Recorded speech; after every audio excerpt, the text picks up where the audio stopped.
Alors il y a une question que parfois nous posent certains parents, quand ils viennent avec un enfant plus grand, quand il y a un puîné, quand il y a un enfant plus petit qui est arrivé et que la mère allaite, quand elle n'a pas allaité le premier.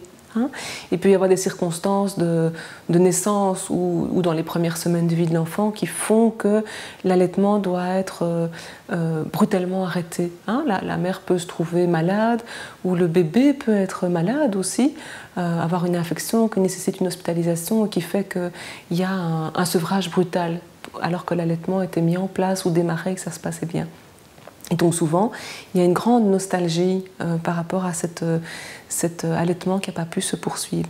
Et à la naissance du suivant, cette nostalgie est vraiment réactivée. Donc ça nous est arrivé plusieurs fois en consultation de recevoir des parents qui venaient avec cette question du co-allaitement, dans un cas particulier qui est celui-là.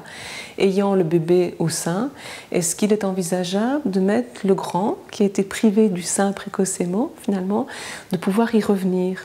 Puisque le lait jaillit à nouveau et qu'il pourra encore être en âge de téter. Voilà. Alors ça pose vraiment... c'est un sujet de discussion alors très vif, parce que ça touche à cette nostalgie de l'objet perdu, justement. Et quand on se dit qu'il s'agit pour la mère de donner aussi ce sevrage, au fond c'est elle qui l'impose à l'enfant, mais qui suppose aussi que l'enfant va pouvoir se débrouiller en mangeant autre chose ou en goûtant à la relation, à la communication humaine autrement, par des échanges langagiers, par des jeux, des choses comme ça. Une fois qu'on a supposé ça et qu'on l'a donné à son enfant, le souci, je pense pour nous, c'est plutôt que de ramener l'enfant au sein, dans ce co-allaitement, c'est au fond l'inviter à une sorte de régression. C'est comme si on lui disait, voilà, tu as été grand, tu es grand, on se réjouit, tu cours, tu fais ceci, on raconte des histoires, tu marches et tout, et puis... mais cet état petit est tellement bon et tellement bien que reviens, tu peux revenir ici goûter à cette chose qui t'a été retirée à un moment donné. Et ce que ça nous pose comme souci, c'est justement l'invitation à la régression, à l'état bébé au corps à corps, là où justement les parents ont promu l'avancée de l'enfant dans un développement plus autonome, relié autrement à la collectivité humaine, plus engagé dans la motricité, des choses comme ça. Donc souvent quand on parle ainsi aux parents, ils comprennent tout à fait bien, d'autant que la mère dit à ce moment-là quand même son enfant, ce fils, cette fille de tel âge, regarde d'une certaine manière ses seins, et donc cet objet sein peut prendre tout à coup pour l'enfant une autre valeur que la fonction aussi physiologique du sein qui doit allaiter le bébé.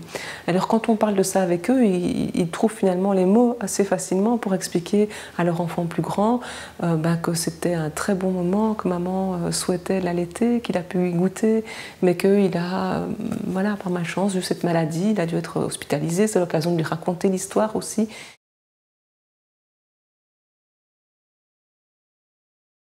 Dolto parlait des castrations symboligènes. Une castration dit bien qu'on coupe, on arrête, on prive, on enlève de quelque chose, mais elle est symboligène parce qu'elle ouvre justement, elle est promotionnante.